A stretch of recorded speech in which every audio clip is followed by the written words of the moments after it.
Morning subscribers, Monday 3rd of November, and it has been a while, so just checking in and a bit of an update on how the summer's gone. And I said in a previous video earlier in the summer that this was the easiest year I've ever had, and I would still stick with that now the summer's finished and we're into autumn.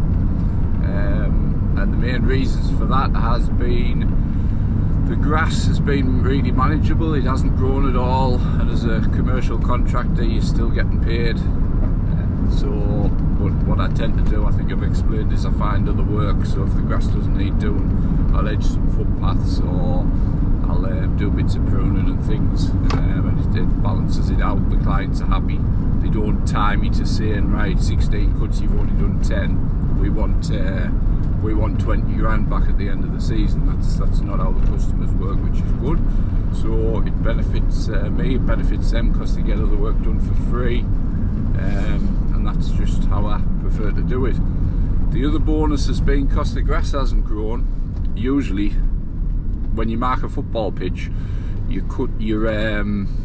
mark the blade of grass that's sort of on the top, and what happens is every time you cut that grass, that blade of grass is rising, so you're actually trimming the bit you've painted. So you have to paint grass sometimes weekly, sometimes sort of 10 days. The good thing this start the football season is, once I'd initially marked them out, some of the pitches, I've been marking on a 3-weekly or 4-weekly basis. So same again, it's money back in the pocket as long as the lines are there. I get paid to make them lines visible for football games. So as long as the lines are there, it's fine. So it's been great from that point of view, because paint prices have gone through the roof the last year as well, like everything else. So we've saved a bit there. Coming on to today, I'll take you around a typical Monday in winter. Litter, bulb planting, leaf clearing, and get some beds prepared, because I've started planting last week. I've got a few beds to finish, and then we're done this week. I brought in a contractor like I usually do. Well, contractors, Andrew and Paul. Paul's the worker, Andrew's the one who sort of points the finger and helps Paul out, but obviously I still have to pay him. So they've been in last weekend, and it's a little bit of extra cash for them lads. So this bit here,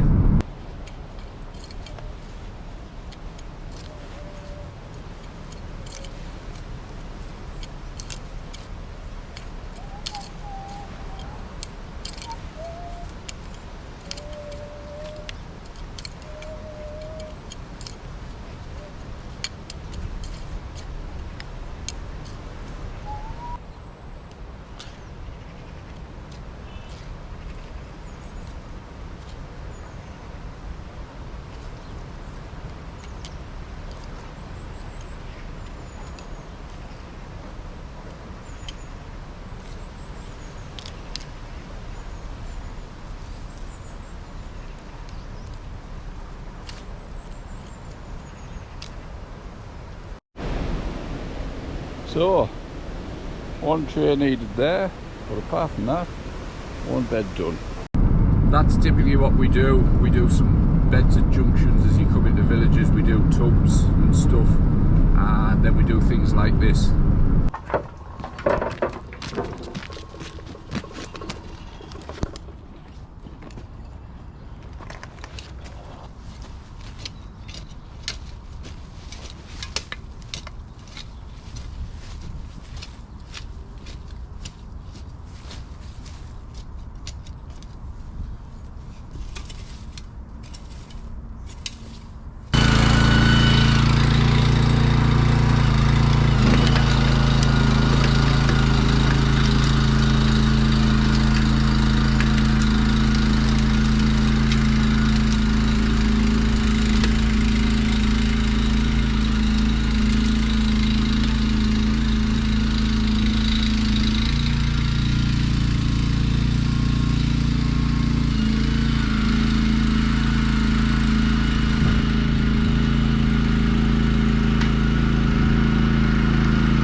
to bed in a cemetery that I've just prepared to plant tomorrow. That's one of the last ones of the season now.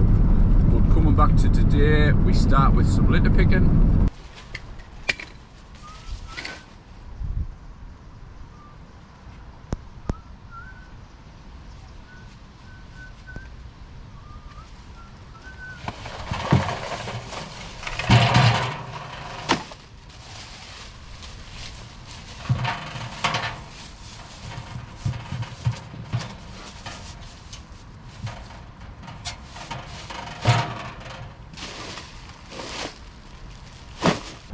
So this one, for instance, you're going to have a bag in the bin, but then your football pitches, most sites the teams pick up.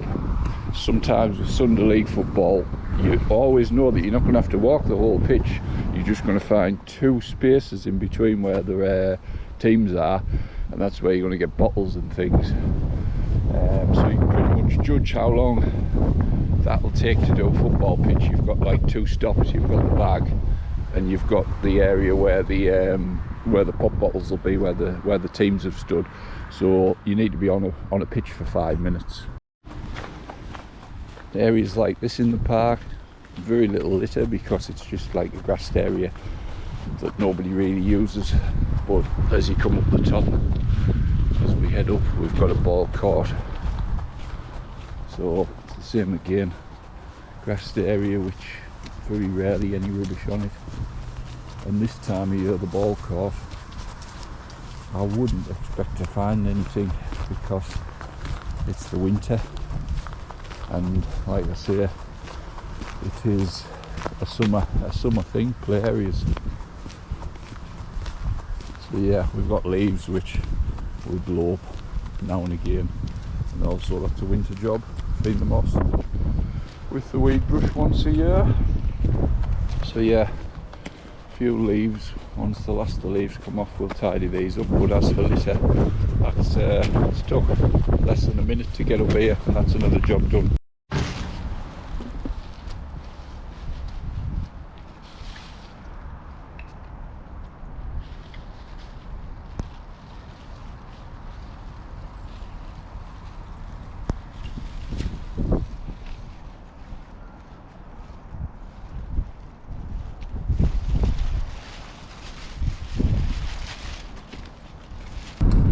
Litter pick is very valuable to my business, to the tune of £30,000 a year, and I'll just give you an explanation of why it's such a good job that you can do any time of year, as well as the monetary benefits. It's a real good money spinner. So as I said, that's a football pitch. The majority of people fill that bin. I empty that bin once a week. It takes 10 seconds.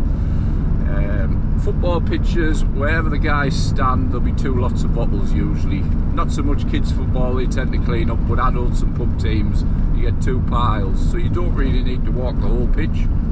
You can do, but you can usually see where they are, and that's sort of what I get paid for.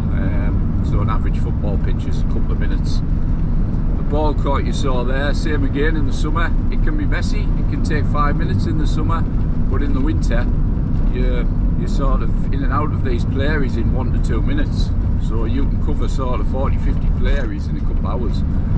And how a price play areas is, you'll go to a play area and the best idea is, or a football pitch, the best idea is you walk around slowly.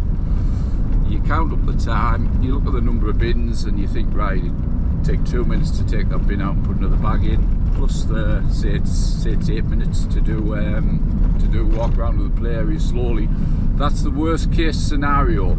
So by walking that play area slowly, what you're doing is you're simulating how you would walk in the summer when kids have been out and it's the 6 weeks holidays and they're off school and there's loads of litter. You're simulating that, and what you get is your time. However, where the bonus comes is if you're charging that play area £30 a visit, in the winter when you go and there's 3 bottles in a bin and you've hardly got to empty the bin because there's no litter to take away, and also there's no litter on the parks because the winter they don't get used as much, you're benefiting there. So you're getting £30 in the summer for sort of 8 or 9 minutes work. In the winter you're getting £30 for 1 or 2 minutes work. So the best time of the year for your work there is the winter, because you can, like I say, you can go around them and there's just nothing on them at all, and they're really good money spinners. So I would say anybody getting into litter, it is really good, it's well worth doing. Outgoings are your time, and also I have a bin which the county council empty, which costs me £100 a month. They empty it fortnightly, so it's like £1,200 a year. But if you take into account I'm bringing in, I think it's 31,000 last year in litter. It's a lot of money. It's you could just actually litter pick, and if you're quite happy, you could actually litter pick and take home a decent amount of money after tax each year, just as the only job. So it's well worth looking at these councils and seeing what they offer. All our tubs planted all the way up the village, both sides of the road.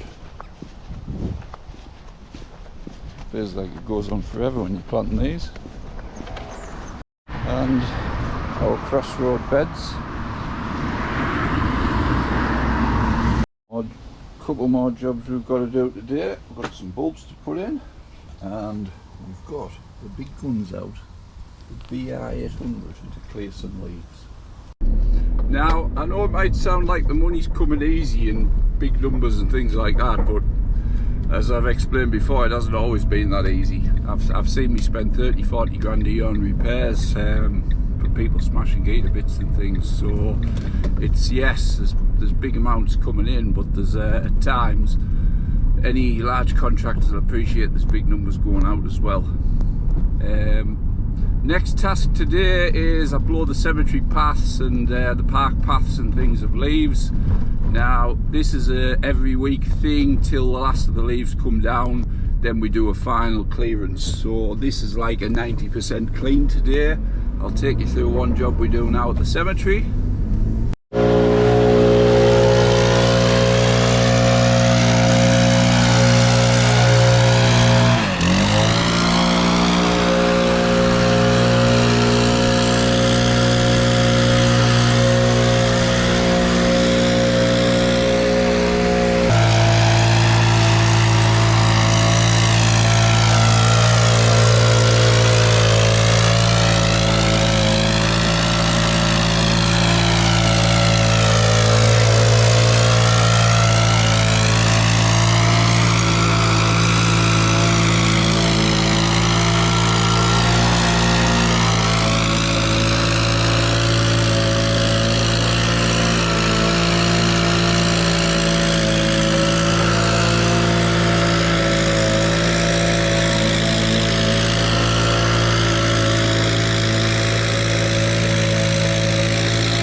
So it's not a final clean up, it's a weekly blow and take up to the top tower leaf pile, because there's still a lot to come off.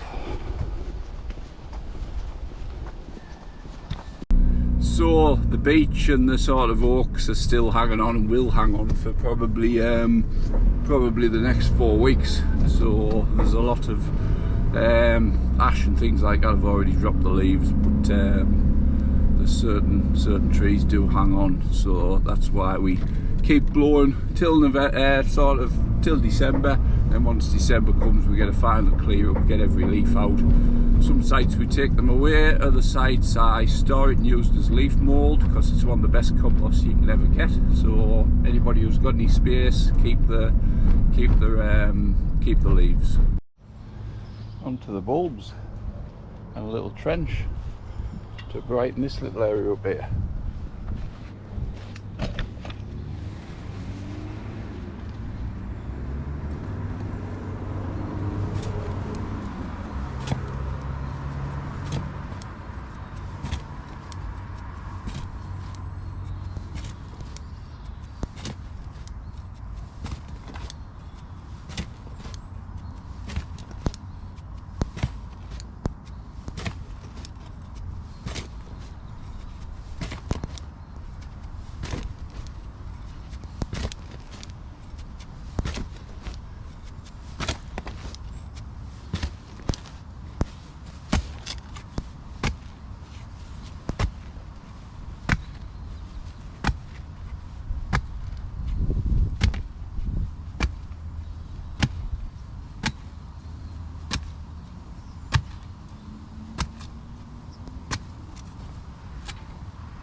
When I set my business up around 20 years ago, I purchased one of these for about 3 grand at the time, and it lasted 15 years apart from putting new blades on, bulletproof. Purchased this one, similar price, I think maybe closer to 5, but the thing is, this will see me to retirement. As well as that, I've had it a few years now, and I think it's just about paid for itself in hire to other people. I have a couple of landscapers who hire it. I get £70 a time, and apart from that, I only use it myself twice a year for bedding because I don't do landscaping anymore. But when I do need it, look at that soil. You may wonder why I didn't weed it first. With the winter bedding, what we do is spray it off in September, so the weeds are actually dead and there's no weed seedlings or anything to worry about. But yes, definitely one of the best companies on the market. Camon, who do the gear, Trackmaster, they do the scarifiers and aerators and stuff, import a lot of stuff from Italy. This is made by BCS, and it is a hell of a machine.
That is good enough to plant.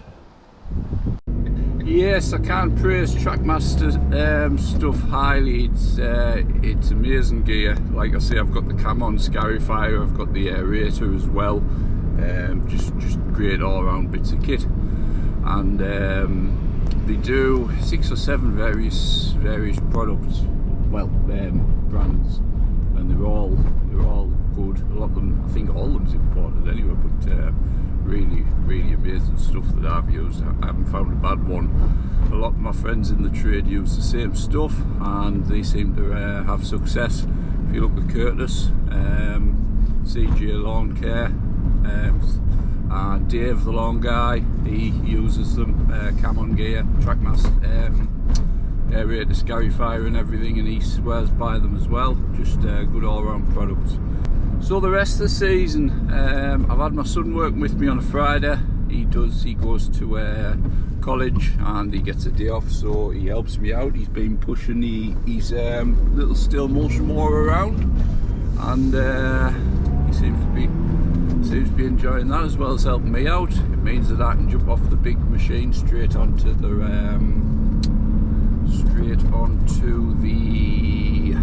strimmer. That's how it's been working. And by the time I've finished strimming, he's finished the little areas in the cemeteries, and we move on to the next one. So it's worked for him because it gets him a bit of money in. I think said before, because he's young, I don't pay any costs, so it's a lot cheaper than having an employee as well. Cuts down on costs that way.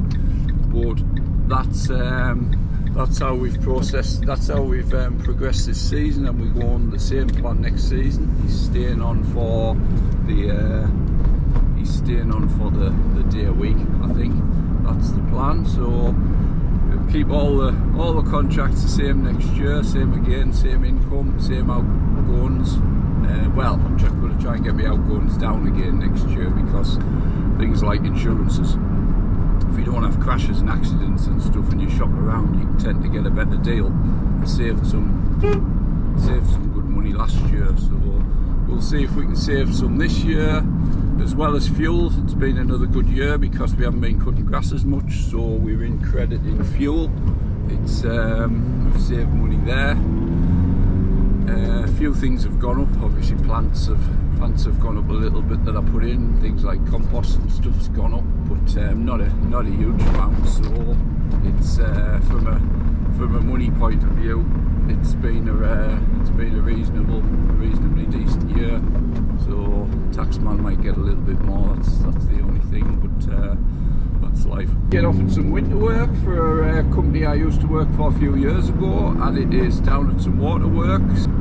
2 waterworks that's just been built. I did get offered some work for them, but I have turned it down. 1, I just don't fancy travelling anymore, and 2, I'm happy just tidying up the sites I've got. Yes, the money's good. I mean, planting wise, if you can go at it, hedge planting and shrub planting, per man you can make £1,000 a day very easily. But it's that's something that maybe 10 years ago I might have entertained, but not in the current climate. And £1,000 a day, it sounds a lot, but you've got to go at it. You've got to be putting like a lot of plants in, and you've got to be putting a lot of meters of hedging in. You can't be just sat about. You'll be having 10 minutes on a morning, 10 minutes on the dinner time, and going at it for 8 hours as soon as the light comes up till the light finishes. That's how you make the money in planting. You can't make the money just planting a couple hundred plants, because it doesn't work like that. So yeah, winter work, it just means you can spend more time on sites, making them better. Moss clearing and bits of pruning and stuff like that. So that will be the plan. Edging footpaths just to give next year, just to give it a better all-round appeal to users and visitors. No, it's not stuff you get paid for, but if you look at, like, if I look at what I get off some of my jobs, it's worth just spending that little bit extra for the customer, and that's how you get repeat business. That is pretty much, like I said, typical Monday for the winter, except pruning, which will be starting in a fortnight. So that's a typical Monday morning. Litter, get the leaves done, and just a general tidy up, and then just checking everything and making sure all the sites are safe and there's been no vandalism or something, anything like that. I have an app on the phone that I log anything like that with the council. Basically, I just take a photo if there's some play equipment knackered, take a photo or something, and they get someone out to cordon it off, or if I have to lock gates to do something like that. And that's just part of the Monday. So yeah, that is a typical Monday. The other surprising thing about this year is I've only been, well, not wet because I wear waterproofs, but I've only been rained on once. That's how dry it's been. Been very lucky where when the rains come, it's either come on at night or it's we've missed it type of thing. So yeah, worked in the rain once this summer, which must be a record, because usually we don't get that much dry weather as we've had. So thanks for watching. I will get some machinery videos out over the winter as promised, because there's a few things people would be interested to know before they buy some equipment that I've used now. Got a couple of still products that I've used for a good 6 months, so it just gives people an idea of what they like before they go out and purchase them, because some things can be 5 5, 6, 7, 800 quid, and if you're just a sole trader, one-man band with a few jobs, that purchase needs to be a good purchase. So thanks for watching, and we will catch you shortly on the next one.